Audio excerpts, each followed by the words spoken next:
Alright, we're back with this Gibson 125.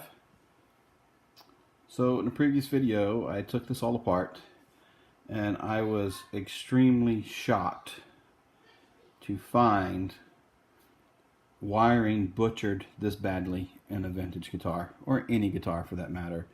This is one of the worst wiring jobs I've ever seen. I mean, you've got that, there's a splice under there, I'm sure. This was just wrapped in electrical tape.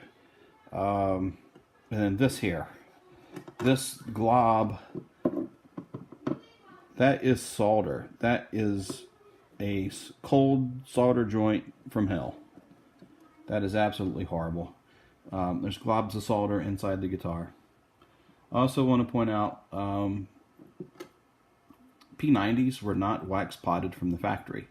So I think the reason this wiring got so bad, someone removed the pickups, boiled up a pot of wax on their mama's stove, dipped these pickups in it, and reinstalled them in this guitar very, very poorly.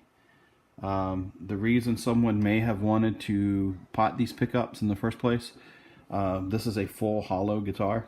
ES-125s are full hollow, and they are feedback monsters. That's one thing I love about them. Controlled feedback, gritty sound, or you come off the volume pot just a little bit and you get some nice sweet jazzy tones. But anyway, these are wonderful guitars, and it's sad that somebody did this to it. So what we're going to do, I want to see if these pickups actually work at all. So we're going to use the multimeter. We're going to check for DC resistance. I would expect on these pickups to be anywhere from 7K ohms to 10K ohms for a P90. So let's see what we have. Also, when you're doing this, make sure the switch is in one position or the other. If you have this selected for both, then these pickups are in parallel and you're going to get an average of the two. So you're actually going to lower reading than each pickup individually. So let's start with the bridge pickup here. Hopefully we can read through this cold solder here.